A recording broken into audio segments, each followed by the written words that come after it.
American people and to the people of Mexico. All right, is this a declaration of war on public unions or strong executive action? Here's one thing certain. The State Guard is on standby, ready to take over if necessary. The crisis in the great state of Wisconsin, a state $3.5 billion short, and the governor's plan to balance the budget is provoking hostility. You're going to Wisconsin, where Governor Scott Walker says he can balance the budget without raising taxes. But there's a powerful group, state union workers, who are not happy with this plan. Governor Scott Walker joins us live. Good evening, sir. Good evening, Greta. Good to be back with you. Nice to have you here. Governor, an estimated 10,000 people protesting at the Capitol, 3,000 in the Rotunda, even 500 reported outside your home in Wauwatosa, Wisconsin. The people of Wisconsin are pretty hot on this topic. Tell me what the dispute is and what you're going to do. Well, the bottom line is the state's broke, just like about every other state in the country, other than maybe a handful. Wisconsin and nearly every other state out there doesn't have money. And so what we're going to do is balance the budget. We're telling the truth. For too many years, you've had too many leaders in Madison and across the country who've pretended like the states weren't broke.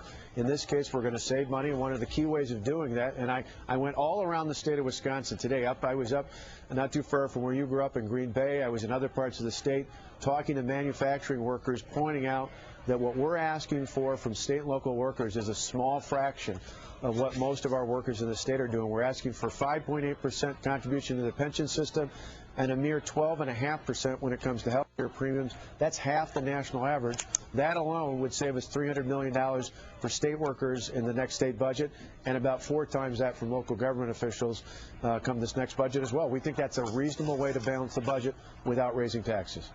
In terms of just the 5.8% contribution to the pension fund, are the state workers now making any contribution at all, or have they in past years?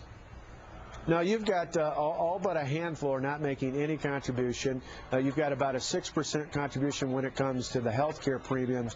Again, when I talk to workers today, many of them making 25 to 50% contributions for the health care premiums. They think it's realistic. They think it is a modest ask. They think most of the workers I talk to outside of government would love to have a deal like this. And this is not to say that we don't have good and decent people working in government. We do. We have great people who work at the state level and at the local level in government. But in a time of crisis, we've seen governments all across the country looking at cutting back on aid to local governments, cutting back on aids to schools in California and New York. They're cutting back in the university system. What I want to do instead of just cutting things back is I want to be able to do it in a way that allows our local governments to be able to balance our budget and for us to balance budgets not only now but into the future. And you can't do that unless you get at those legacy costs, which are the pension and the health care costs. We change collective bargaining so that not only the state but our local governments can do the same thing.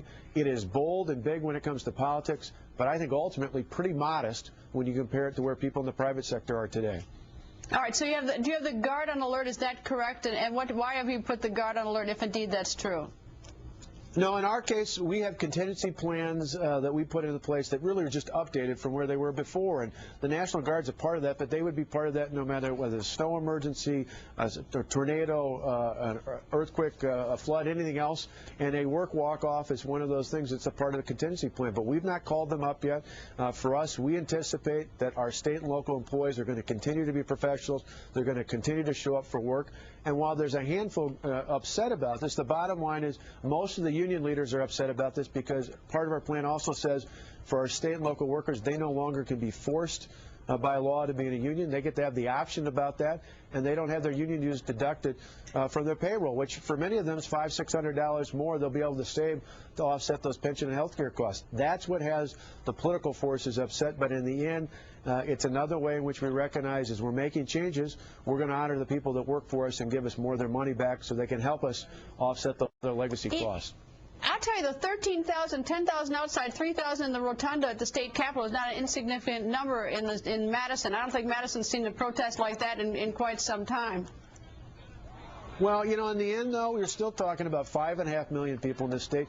You're still talking about a couple 100,000 state and local government employees. So, sure, you're going to have a few riled up about this. There's no doubt about it. But, you know, we didn't get governed to make easy decisions. We got elected to govern and to get things done. It's why we started out right away doing things that made it easier to do business in our state, making our state open for business again. We're now doing things to balance the budget. They're not going to be the easiest things, but they're the right long-term decision because the wrong answer is doing doing what they did in Illinois, and that's raising taxes and driving jobs out of the state.